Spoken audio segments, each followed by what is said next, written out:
Hello, everyone, and welcome back to another episode here at The Damage Report. It's just me watching our democracy crumble around us, ensconced in my big, abandoned, echoey, possibly haunted building. But today, we do have a special guest for you. Returning once again, the host of the Rashad Richey Morning Show, Rashad Richey.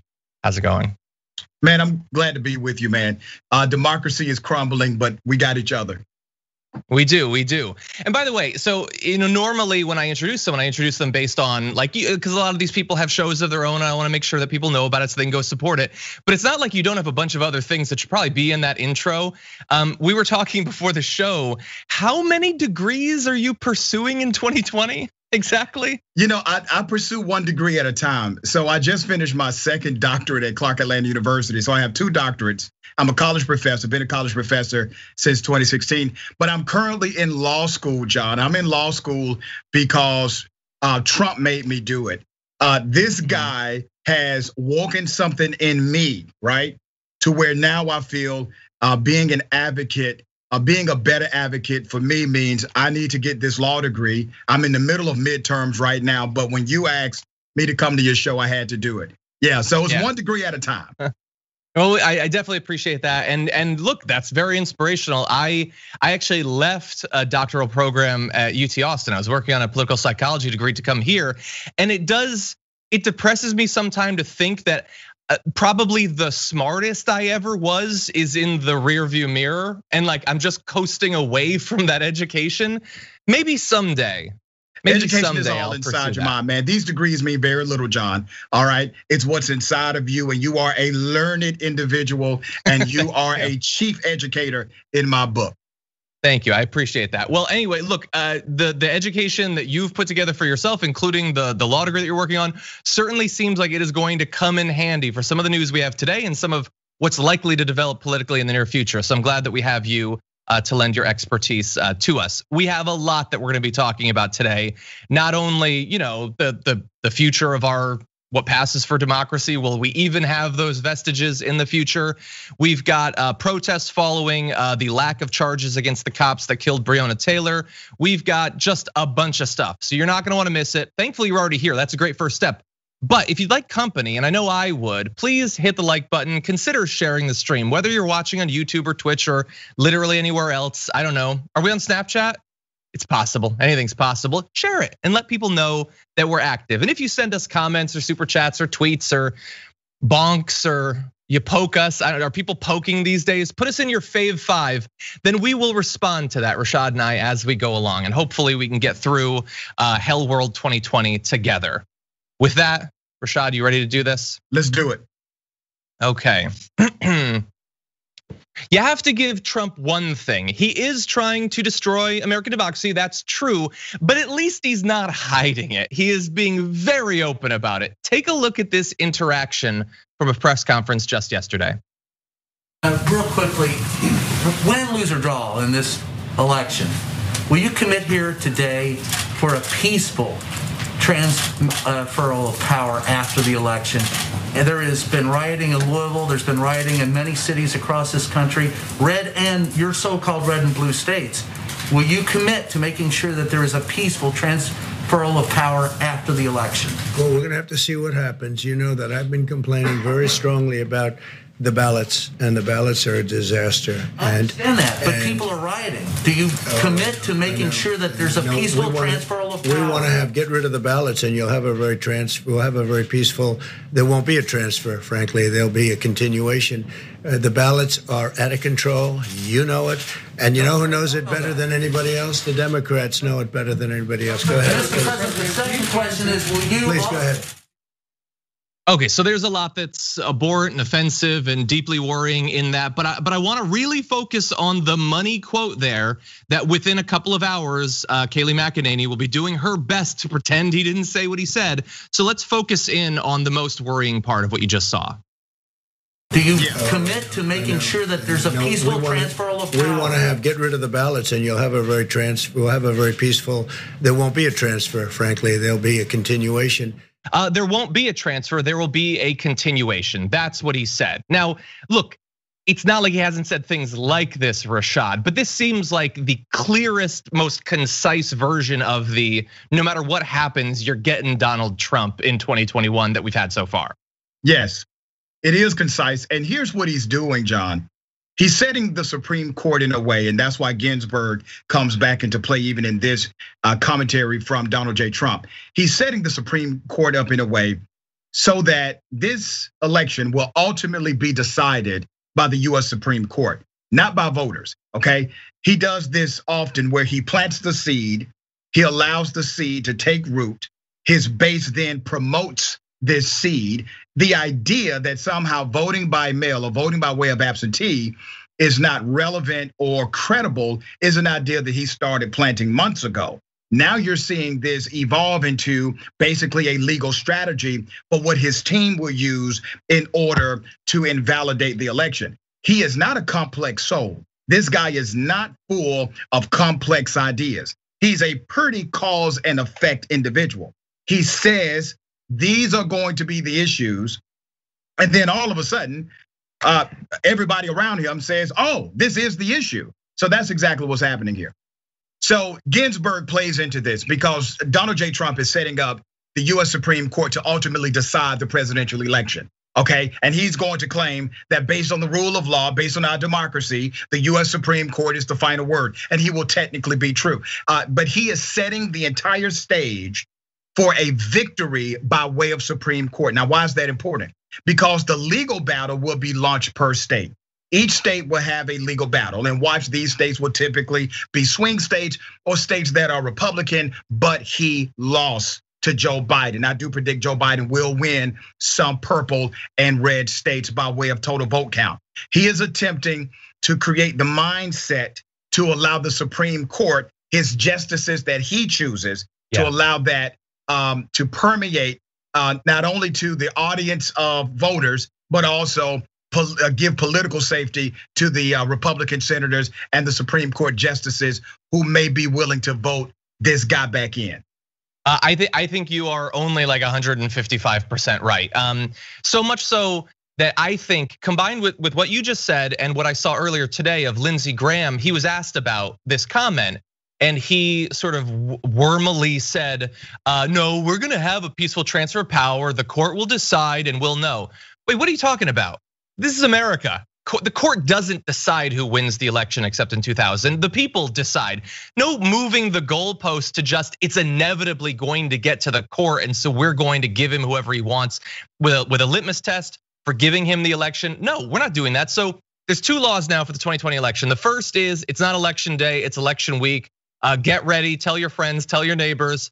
It's gonna take a bit to know exactly what the returns were. We might be lucky and Joe Biden might blow him away, and so we might get it on the first day, but prep yourself for an extra day or two of count. That is not the apocalypse. That is not justification for Republicans stealing the election. It just might happen because it's 2020, we're in a pandemic and things are falling apart.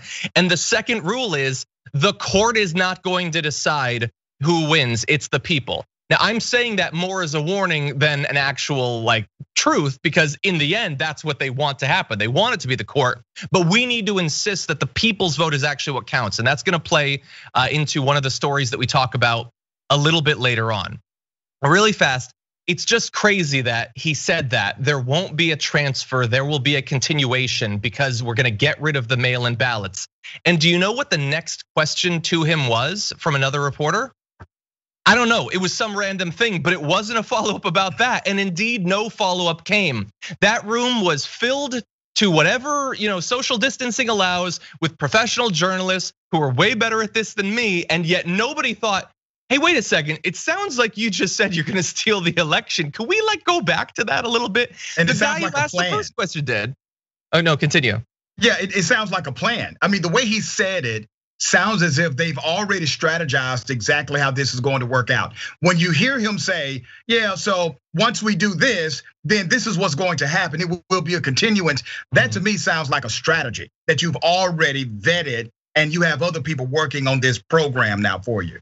Yeah, 100%, 100%. And I also want to talk about, in the wake of the no transfer comment from Trump, that we can't be shocked by it because he's been saying that, but we do need to take it seriously, is that we need to understand that many people are not taking it seriously. This comment, or the fact that this is the 80th time he's publicly said that he plans to steal the election. There's a tweet out by Ben Shapiro earlier today that was like, well, he certainly shouldn't have said it, but let's be clear, the coup narrative is entirely made up by the media. Well, maybe not entirely. I mean, he did just say that he's not going to transfer power. That seems like maybe you should factor that in. And you have tweets like this. Now, look, I'm not one of the people that loves to just rag on Nate Silver constantly. I appreciate his analysis in some cases, even though I'm a progressive, so he hates my guts. But he tweeted this literally a couple of hours before Trump's comment, saying, it seems like the mood among some of the blue check marks here has drifted a bit too liberally from, quote, there's a plausible chance of some very bad outcomes, which is true, to quote, Trump is for sure going to steal the election and you're all sheeple for thinking otherwise. But dude, like 2 hours later, Trump said no transfer. Maybe listen to us. I'm not saying you're sheeple, and I don't say for sure, and I apologize for being a blue check mark, but maybe we should take this seriously. And maybe it would be a good thing if all of the most renowned, respected members of our political elite and media elite and legal elite were to take this seriously and get ready for it, because it's gonna be an exciting November in all the wrong ways. Yeah, I agree 100%. Is happening, John. You have individuals who are credible, they are smart, they are brilliant, but they have normalized the behavior of the president. They have become apologists to his extreme rhetoric. And every time they say, well, he didn't really mean that, and then he does the thing that they didn't think he would do, instead of checking him and bringing their party back into alignment with the platforms of the Republican agenda, instead of checking him, John, they decide to expand the moral compass, and they keep expanding the moral compass. And every time this guy does this to them, I'm talking about to the conservative brand, he takes away the soul of the Republican Party, if they ever had one. And at some point, you will be in a post-Trump era. And I'm talking about Republicans. You will be in a post-Trump era. However, because of what you allow Trump to do to your brand, you will never live it down. It will take decades before people forgive you of this. This guy is not the people's champion. The vast majority of Americans never supported him in the first place. They absolutely don't support him now. You will not be on the right side of history. You're not even on the right side of the present. That's good. I like that. That's good. Yeah, you're totally right. So many people, they just don't get it. They still think that this is the 80s. They really do.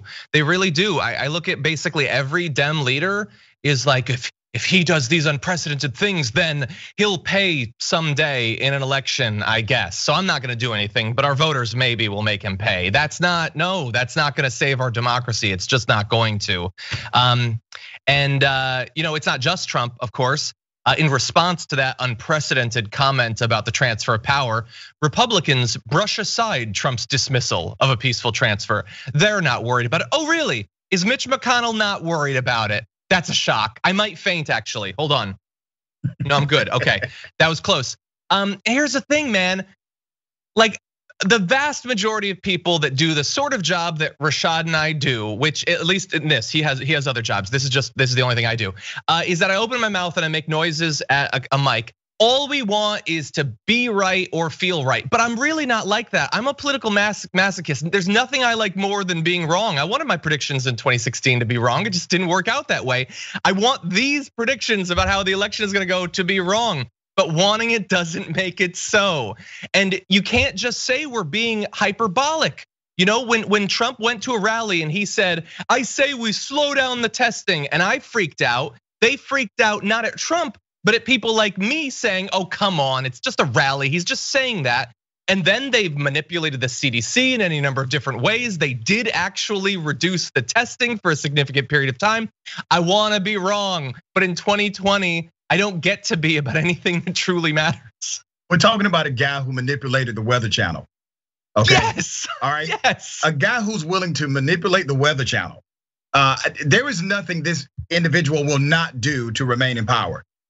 To me, it is not a possibility that Trump will fight his electoral and popular vote defeat. It is not a possibility.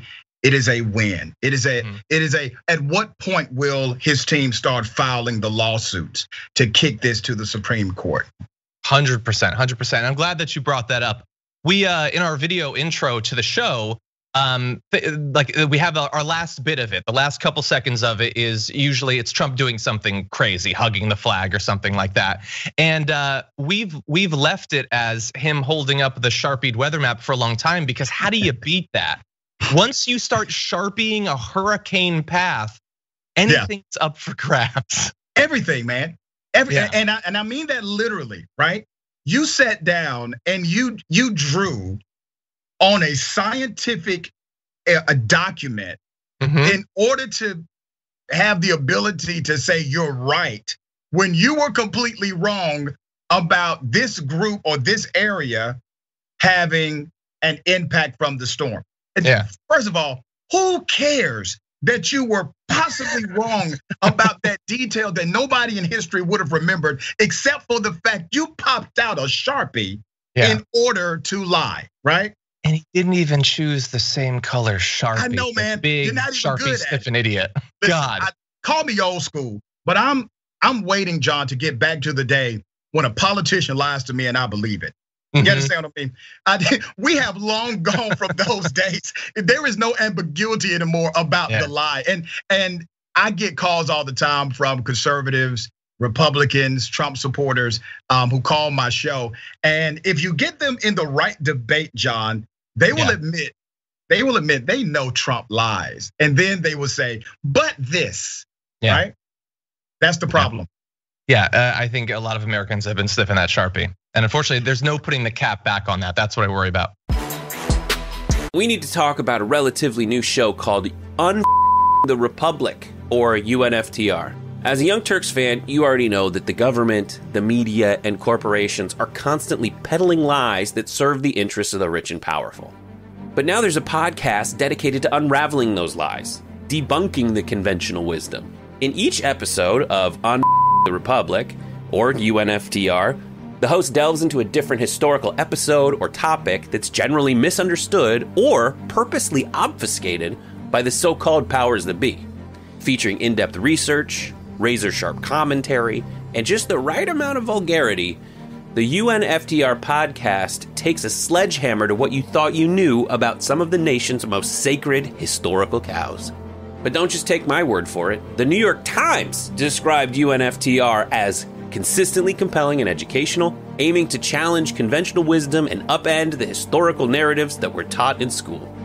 For as the great philosopher Yoda once put it, you must unlearn what you have learned. And that's true whether you're in Jedi training or you're uprooting and exposing all the propaganda and disinformation you've been fed over the course of your lifetime. So search for UNFTR in your podcast app today and get ready to get informed, angered, and entertained all at the same time.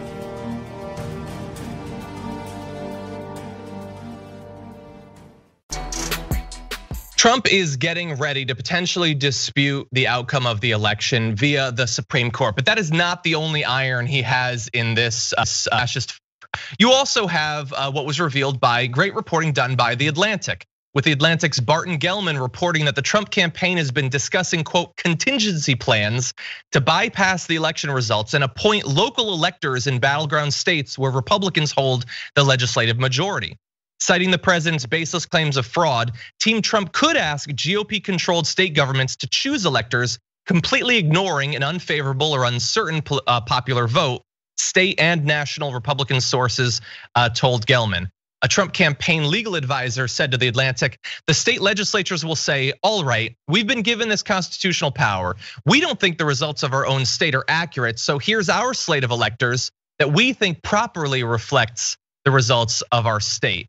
We've got more, but they are openly discussing this with journalists that hypothetically, if one of these battleground states, many of which, by the way, do have Republican state legislators, most of them have Republicans in control of both houses of the state legislature, that they could say, hey, you know, something mail-in ballots, it's probably inaccurate. So we're going to choose what we think the results should have been. And if you think that won't favor the Republicans, you've been sniffing that Sharpie too. So I know that this is sort of new reporting, Rashad, but how concerned are you about this as a potential strategy going forward?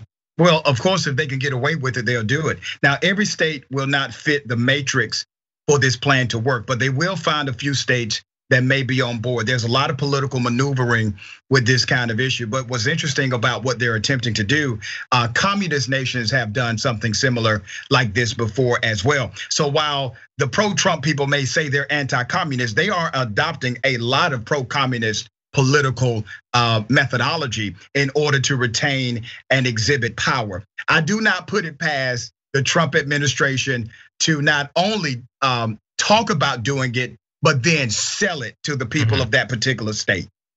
Yeah, 100%. And look, I don't know how likely this is. I'm looking as an outsider. It does seem a little bit more likely when, like, it's one thing to have sources on this, but when some of them are willing to name themselves, for instance, Lawrence Tavis, chairman of the Republican Party in Pennsylvania, says, I've mentioned it to them, and I hope they're thinking about it too. It is one of the available legal options set forth in the Constitution. That's Pennsylvania. That's one of the, it's like there's a 30% chance, a 31% chance that will be the tip over state for a Biden win. And they're saying the chairman of the Republicans in that state says, no, I really hope that they're thinking about overturning this thing. But in terms of the stakes, hypothetically, it's legal, I guess. But what is a democracy if you can do that? If you just say, oh, we had an election and we need one state to flip the way we want, so we're just gonna do whatever we want. I get that maybe I could be hyperbolic. Maybe I'm in a bubble, feel free to let me know. But it doesn't seem hyperbolic to say that we don't have a democracy at that point, that it is just up to one party to choose how long they'd like to stay in power. And John, I would argue, have we ever truly had a democracy as it relates to the presidential election? We have had this antiquated electoral college system, a slave era system meant to empower southern states to give them more influence over national politics because they owned slaves. So the slave was counted, but was not counted at the same time. That was the genesis of our electoral college system. The problem that we face, what Trump is now exposing, is that our democracy has been flimsy since day one. But we've had relatively decent individuals who were not willing to take the democracy all the way to this point. As you said, John, the strategy and the implication is actually technically legal, even though it violates every sentiment we know and understand about democracy. So shame on us as a nation for keeping around these laws with the expressed intent of doing one thing. And that is at some point to limit the impact of the voter. Yeah, and I'm glad that you acknowledged, like, we have had people that were good enough. Obviously, in a lot of ways, many of our political leaders have been absolute monsters, horrific monsters. We won't be taught that in school, but they've been monsters. Trail of Tears, Jim Crow, everything. But they have respected the norms. And that's all a lot of it is. It's norms. I mean, everything from the filibuster to this, to not doing this, that I guess along the way they could have done it. They haven't done most of these things. Well, most of them were institutionalists. Most of them were institutionalists. They could be wrong with politics. Many of them were racist and bigoted and sexist and everything else, but they were institutionalists where they did not feel as if violating the essence of that institution was appropriate. Now you're getting into a phase in politics where individuals are more Trumpist than institutionalists. So Trump is creating a new doctrine of political reality in America. Yeah, you're 100% right. That's one of the things that makes it scariest. It's not. It's how far are they willing to take this? And we have to believe pretty far. Actually, I want to turn to one example of that. So one of the things that I've said for a bit is that, well, not just me, let's be fair, a lot of people are concerned about this, is that one strategy for Trump going forward is we know there's gonna be this disparity between the sorts of voters that vote day of and the sorts of voters who voted by mail. And we know that one sort of vote is going to be tallied quicker than others. We don't know for sure how significant this will be, but there is the possibility that many votes won't be counted until a day or two or possibly longer after the election. And in some places that might be enough to switch day of results that favor the Republicans to final count results that favor the Democrats once every vote is counted. It's what's being termed the red mirage. The idea short term that Republicans have won, but only because we haven't counted all the votes. Now, a lot of people are worried that Trump will simply say, night of, this is what we're going with. I'm bringing it to the Supreme Court. Stop the counting, forget the mail-in ballots, do it day of. This, however, the possibility that he would do that, I have to apologize to the audience. I've been treating it as kind of still a hypothetical that he would do this. And I forgot one of the fundamental rules of American politics, and that is there is always a tweet. Because I had missed this.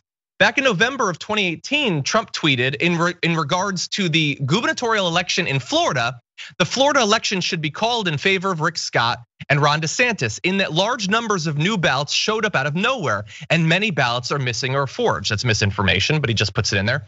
An honest vote count is no longer possible. Ballots massively infected must go with election night.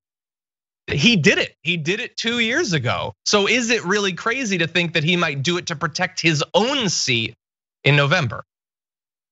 Not at all. He's giving you the laid out strategy. I'm telling people now, and I've changed my mind on this, John, because I was on the bandwagon of vote absentee, vote by mail. I'm no longer telling my radio audience that.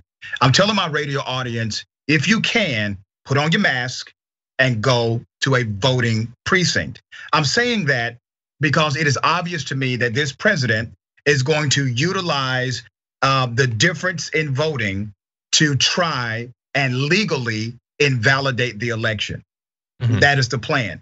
I think the tier 1 lawsuit, the first lawsuit that you will see, is going to be the lawsuit to invalidate votes that come in 3 days after the election. As you know, there's a federal court ruling that says if you put your ballot in the mail and it gets to the precinct up to 3 days after the election, that vote can be counted. I think that will be the first challenge. I think the second challenge will be ballots that were sent to individuals without their request. We have a county right here in Metro Atlanta, DeKalb County. They didn't wait for you to say, hey, send me a ballot. They said, we're sending every single registered voter a ballot, period. If you're in our system, you get a ballot. You don't have to request it. Well, the Secretary of State in Georgia immediately came after the CEO of that county, okay? Because he says this is going to create massive voter fraud. Once again, creating the narrative to invalidate those votes. Yeah, you're 100% right. We have to remember that, like, we sort of take it for granted that everyone should vote, but that is not a feeling that is shared equally across the political spectrum. Right. But you're right; those are they're just going to happen. They're 100% going to happen. Some of the other stuff we can debate. We can debate how significant the 50,000 strong goon squad that the Republicans are going to deploy to intimidate voters. How much of an effect is that going to have? But a lot of this is just 100% going to happen. And literally, as I said that, I read a comment from Malcolm that says, "John, you say 100% a lot." Yeah, I do. But if it's 100, it's 100, John. Yeah, exactly. But you could not be more right. So just bear in mind, he's already said it, and he said it to protect someone else. He has no real empathy for anyone else. It's all reserved for him. So he will do anything to protect himself. Now, one other aspect of this that I do want to talk about, I want to talk about Mitt Romney, because I haven't gotten a chance to talk with Rashad yet about the fact that Mitt came out and said, I'm not going to be that third Republican vote against putting a replacement for RBG in place. Again, reminder, 3 wouldn't even be enough to stop it anyway, but he could have been that Republican senator that he implied he would be, the one who's willing to go against Donald Trump. When you saw that he had come out and said that he would vote to confirm a new justice, were you at all surprised by that? Not really. I was hoping that he would stick to his guns, not because of the vote. I think he would agree with the Supreme Court nominee, but because of the process. Remember, Lindsey Graham and other Republicans changed the rules back in 2016, right? They said, here are the new rules. And these new rules said that an election year president cannot get a hearing on a Supreme Court nominee. And then they said, use our words against us. If there's a Republican president and it's an election year, use our words against us. But these are the new rules. And Mitt Romney was cool with those new rules, right? He supported those new rules. I was hoping based on that intellectual integrity alone that he would say, I may actually support the nominee based on my conservative values, but because of what we did in 2016, I will reserve my vote until after the election. He didn't do that. He went ahead and he surprised a lot of people, but I knew it was, there's still political play inside of this guy. Yeah, you're 100% right. Yeah, there was a chance. I think it was like 20%, maybe. Yeah. But here's the thing. So Mitt Romney, who just a couple of days ago, here's the update for you, and it's gonna make him look great. So just a couple of days ago, he said, I know what we said about the court and everything, but like I really want a Supreme Court justice, so we're gonna take one, and I'm gonna give Trump that justice. After the no peaceful transfer comment from Trump, this is what Mitt Romney decided to tweet. Fundamental to democracy is the peaceful transition of power. Without that, there is Belarus. Any suggestion that a president might not respect this constitutional guarantee is both unthinkable and unacceptable. And if he tries to get the court to give him the election, I will give him whatever justice he wants to make sure that happens. That is right. That's what he's doing. That's basically what he's saying, right? Yeah. He's saying this president is going to steal this thing, and that's unacceptable. So unacceptable that I can't wait to give him a justice who he is definitely interviewing for that. Yeah. Mitt needs, Mitt needs to find himself. Okay, he really needs to find himself. Obviously, his colleagues, the vast majority of them, they are all gone. I mean, they're just out there. They are on the Trump, you know what? Okay, Mitt Romney was the one guy who gave the rest of us some hope that everybody wasn't part of the cult in the Republican Party. Okay, but I do find it fascinating that while he's outraged by a comment that Trump has pretty much made before, that he's willing to give Trump exactly the tools to do what he says he disagrees with. Exactly. It's like, the idea that Trump could stand on Fifth Avenue and shoot someone is an appalling comment. Hold on, let me finish loading this. Here, Trump, here, take this gun. Exactly right. That's what he's doing. And I get it, I agree with you. He does need to find himself. I don't want us to have to be a part of it. He should go eat, pray, love in some other country and leave US government because he's a waste of space. Yesterday, live during the show, we got an initial indication that there had been some kind of charge in the killing of Breonna Taylor. I foolishly, naively thought that it was an incredibly light charge, but that I thought it was still a charge that had something to do with her killing. And I was, of course, in hindsight, wrong. And it wasn't. And we got even less of a thing that looks like justice than I thought.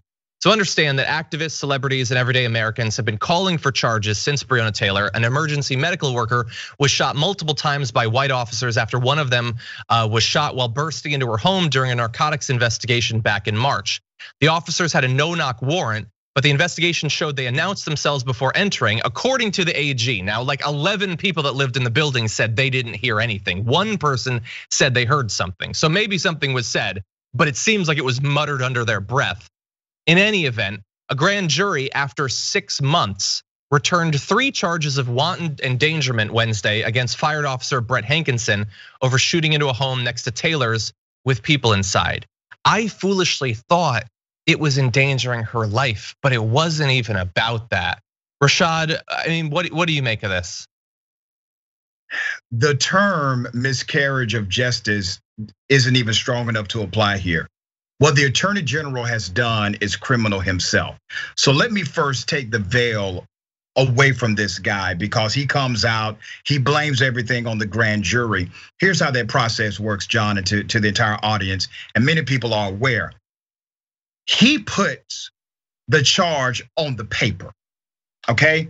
He's the guy who researched with his staff some legal statute that nobody freaking gets prosecuted on called wanton endangerment, right? Nobody gets prosecuted on this stuff. He finds it, he presents it before a grand jury. He doesn't present the other elements where statutorily it would apply, such as, and I researched the Kentucky law, manslaughter, involuntary manslaughter, and reckless homicide all meets what we call disjunctive and conjunctive elements of the statute. He chose not to even present that to the grand jury for them to give him a true bill or an indictment. The fix was in from day one. The fix was in. And then the other crime that took place, which was the officer who obtained the warrant, lied to a judge and said, well, we saw suspicious packages coming from the United States Postal Service. Well, the postmaster said, well, we're going to investigate that. They did their investigation, a federal investigation, and they said, no suspicious packages whatsoever. Now that's being investigated. But what did this spineless AG do? Instead of using his jurisdictional authority and investigating that potential crime, he hands it over to the FBI, right? Because he doesn't want to actually prosecute cops, period. And this whole wanton endangerment thing, it's what I call a de facto misdemeanor. The reason why I call it a de facto misdemeanor, even though it's a Class D felony, is because the minimum sentence is 1 year. And that 1 year can be 1 year probation. You know what you get 1 year probation for, John? For a city code violation of your commercial property, for speeding, and you can't pay the speeding ticket right away. They will give you 1 year probation to do that. So this is a de facto misdemeanor, and I promise you, whoever sentences this guy, if he even gets convicted, will give him the light end of that sentence. I again, as I alluded to at the beginning of the show, I'm glad that we have you on because you not only understand this, but you can communicate it far better than I can. Everybody needs to understand everything that you said there is accurate. I would argue that strategy that was pursued by the AG is why the AG was involved in it. And look, you laid out all of the ways that it was sort of purposefully designed to fail or to succeed in getting this particular charge. Trump was asked about this yesterday, and he called the AG brilliant. To give you an idea of what we should think of this, Trump loved it. So a little bit more detail. The counts pertain to Hankinson, one of the three officers, allegedly firing blindly through a door and window with bullets entering an adjacent apartment where a pregnant woman, a man, and a child were home, according to the state attorney general. As I said on the main show yesterday, Hankinson's mistake in this case was firing near someone and not killing them, because that gets you a worse charge as a cop than actually killing someone, apparently. He should have killed everyone in the apartment, then he'd walk free. The two other cops, Mattingly and Cosgrove, will face no charges whatsoever. No charges. They were justified in their use of force because Taylor's boyfriend fired at officers first. And as friend of the show, Jordan Yule, pointed out, Breonna Taylor's neighbor's walls got more justice than Breonna Taylor herself. Isn't that something? Yeah. And let me say this about, everybody saying, well, the officers were fired upon, so they have the right to fire back. That's a legal defense theory. That is a theory of the defense, meaning if you meet the qualification for violating the statute, we get that you say you had an excuse for violating the statute, but let's argue that in the court of law. So we're not citing doctrine here. We're not citing statute. We're talking about a theory of defense as if the prosecution is supposed to somehow be your defense attorney at the same time. This is not how it works for regular citizens. John, do you know how many regular citizens have committed a crime and they believe there's a justification for that crime and the prosecution doesn't care? Here's the other thing. When you present to the grand jury as a prosecutor, you don't have to present an adversarial case. It's not an adversarial procedure. It's just what you want them to know about. I spoke earlier today on my show with the former DA, the elected district attorney of DeKalb County, one of the great prosecutorial minds of this state. He's now a legal defense attorney. And he laid out how basically the AG has the ability to put on stand the one person who said, oh yeah, absolutely, I heard the police, and then not put on stand the 11 who said, I heard nobody at all. You don't have to present a case of every part in a grand jury proceeding. This AG and his team decided to present a case that was favorable to one element of the statute, and that's this endangerment bull. Yeah, 100%.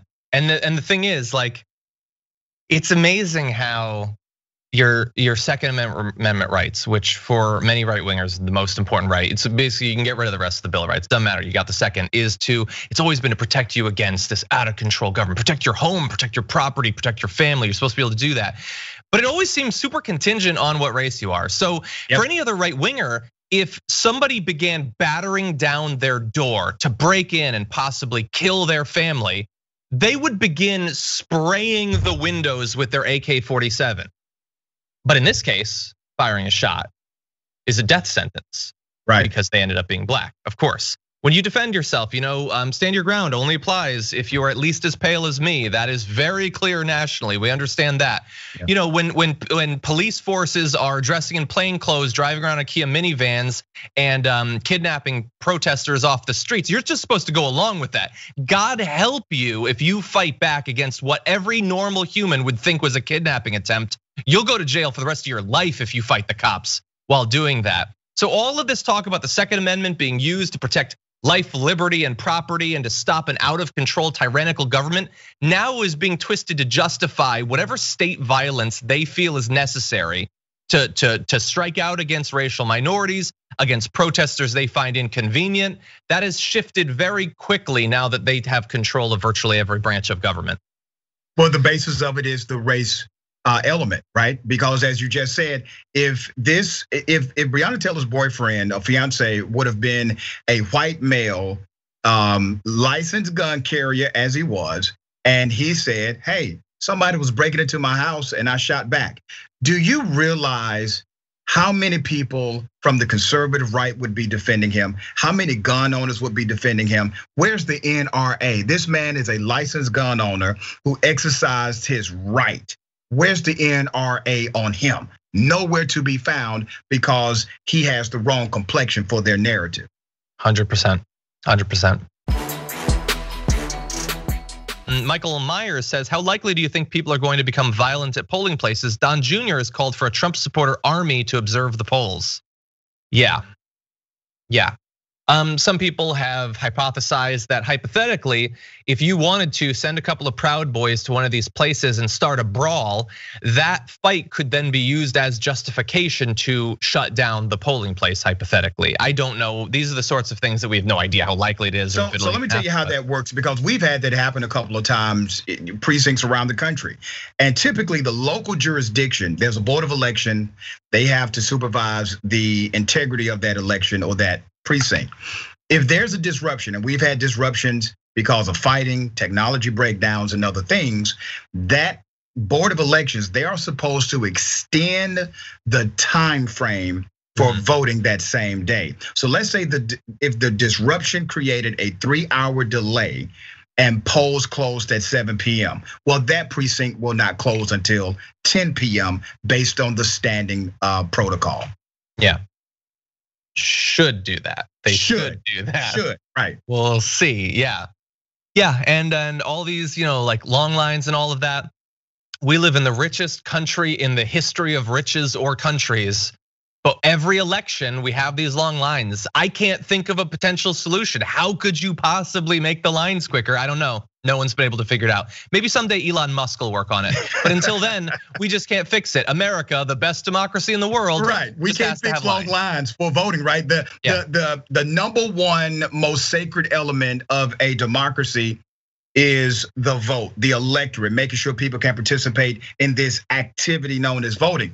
We can put a man on the moon.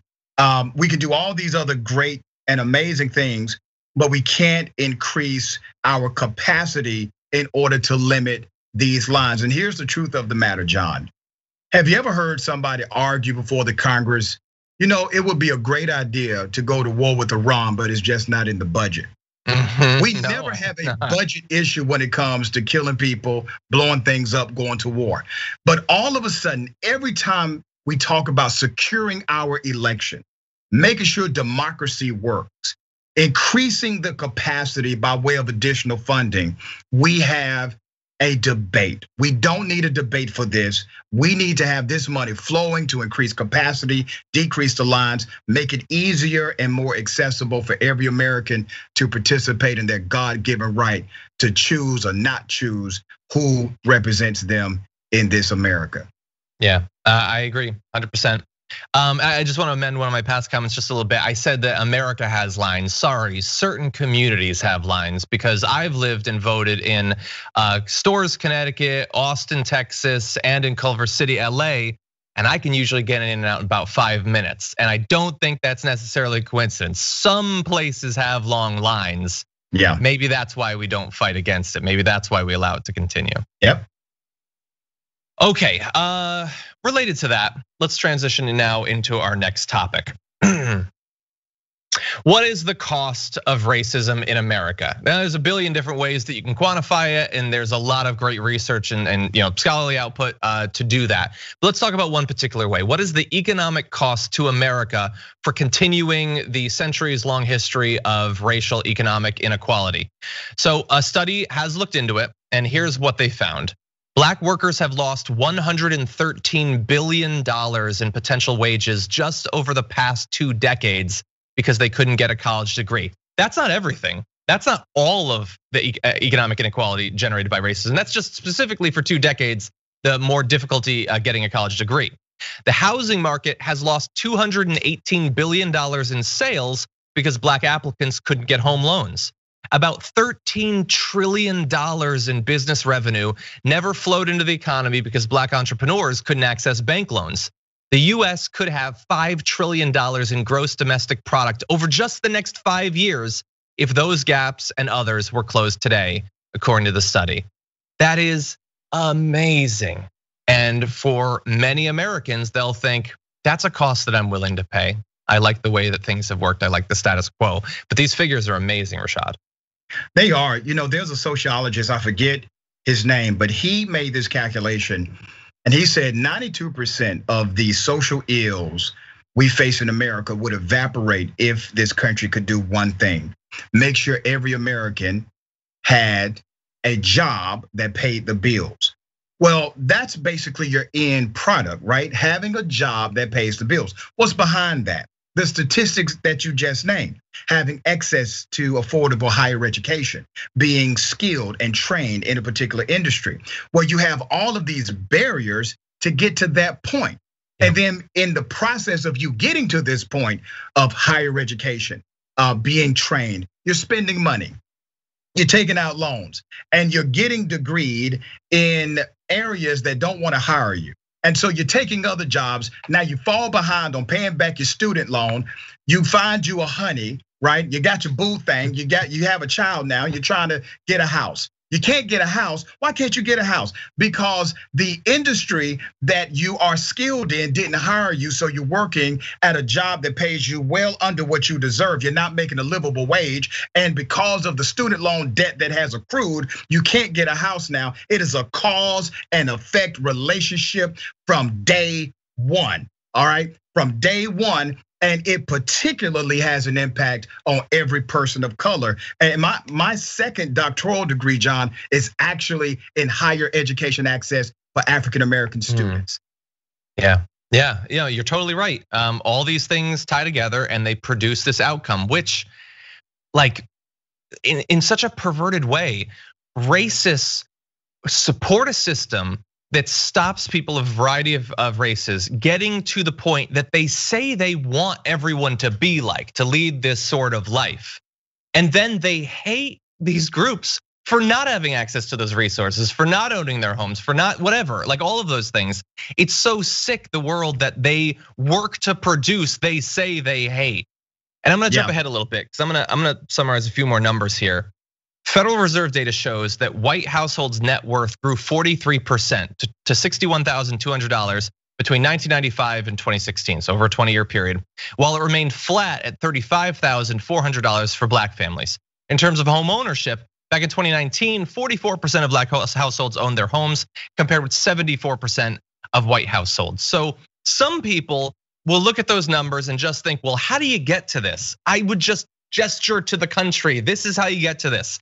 Our policies that have to do with access to loans, to educational opportunity, to all of these things, that is how you produce this. And if you go back to the first graphic that we showed you, it is obviously hurting Black Americans, that they are the principal those who are suffering as a result of this, but it also has an economic impact on the country. How much could everyone collectively benefit of all races if we were able to get past this problem? But we've apparently decided that it's just not worth it. Yeah, we have concluded, and when I say we, I'm talking about this country. This country has concluded that there just must be a permanent underclass in order for their version of capitalism to survive. The truth is, capitalism can survive without a permanent underclass. The only issue would be that those that are making the absolute most money, they may take somewhat of a profit loss, but we can all rise on this ship together. Equity is the conversation, not equality. And I actually teach a course at the university called Dr. King as a social change agent. And I highlight Dr. King after 1964. We don't like to talk about Dr. King after 1964 because after 64, King did an interview and he was asked about his I Have a Dream speech. And he said during this interview, and anyone can pull it up on YouTube, he said that speech is now a nightmare.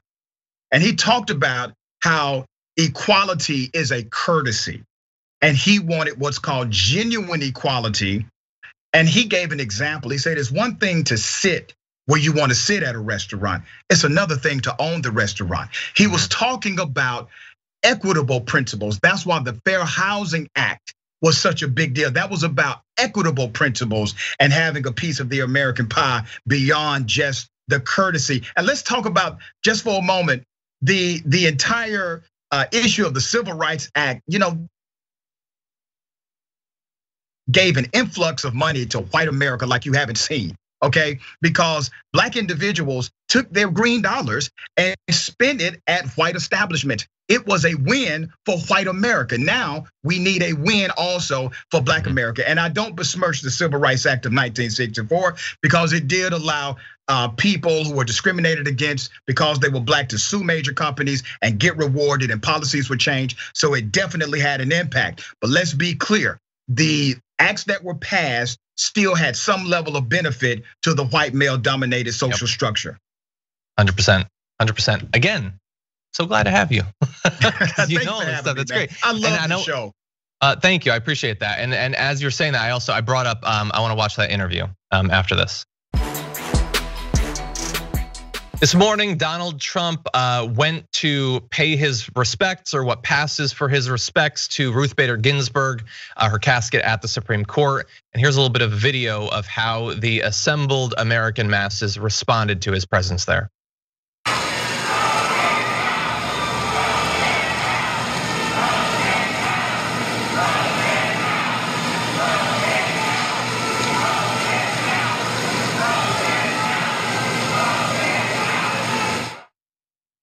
Yeah, so after a few seconds of those protesters, they decided to leave. They shouted, vote him out. They also shouted, respect her wish, or sorry, honor her wish, because Ruth Bader Ginsburg's daughter says their dying wish was to not be replaced by Donald Trump. That apparently is controversial to Republicans. Seems like the most obvious thing I could possibly imagine is that this woman would not want her life's work turned completely upside down by him putting some troglodyte on the Supreme Court designed to undo everything that she's worked towards. But anyway, Rashad, what do you think about that? Trump, he was actually wearing a mask, by the way, while he was visiting that. That was a novel change. I didn't expect that. Right, that was something protesters told him to do, by the way. Right, protesters were saying wear masks, and he was saying don't wear masks. So he obviously listened to their logic. As soon as I saw that, John, I said to myself, he brought this on himself. All of that he brought on himself. This is the kind of leader he wanted to be, all right? I don't feel bad for the guy.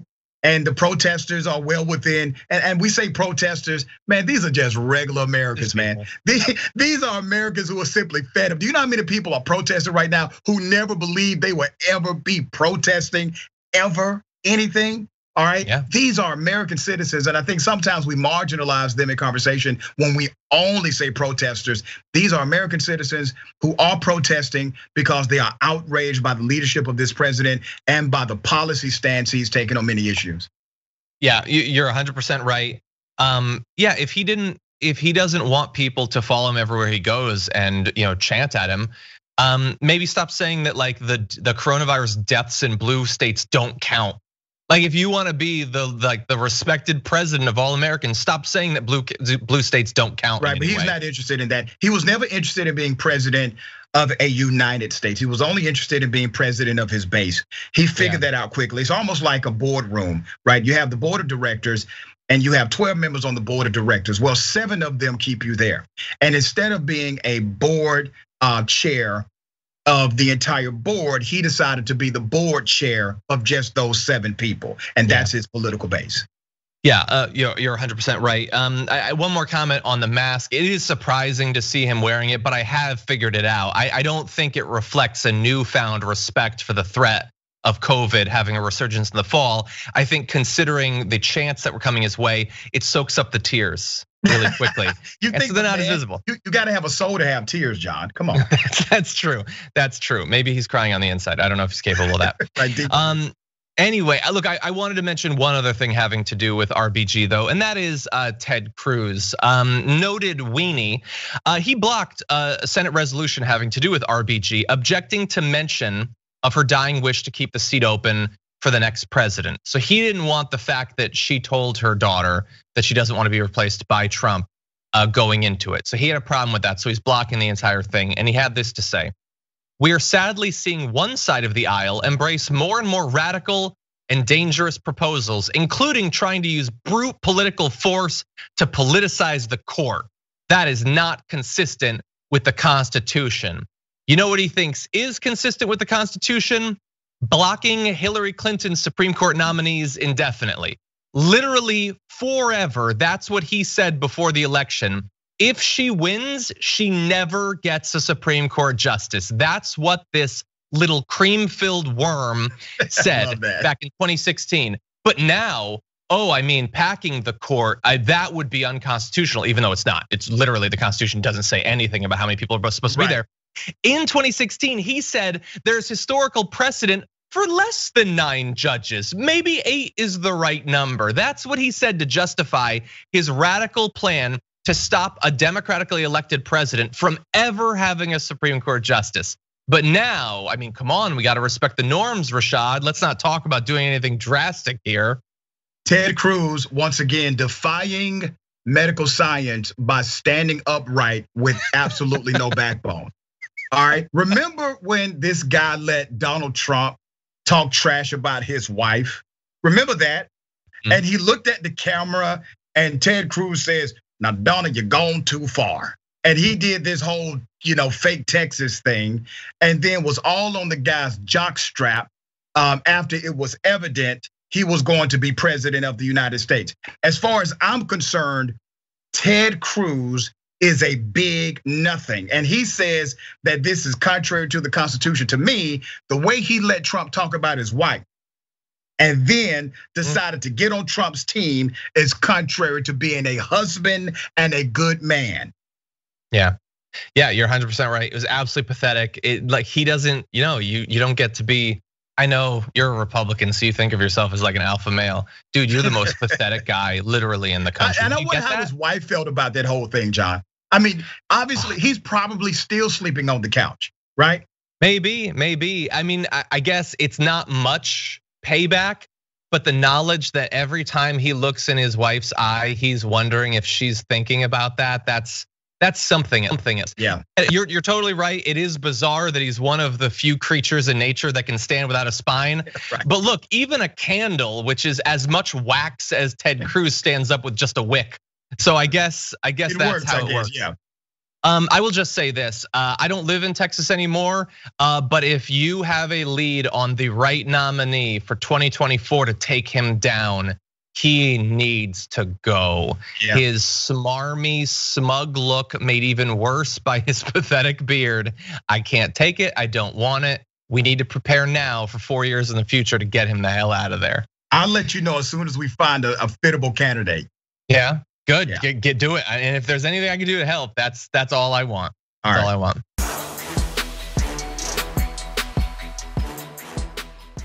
Thanks for listening to the full episode of The Damage Report. Support our work, listen ad-free, access members-only bonus content, and more by subscribing to Apple Podcasts at apple.co/TYT. I'm your host, John Adarola. I'll see you soon.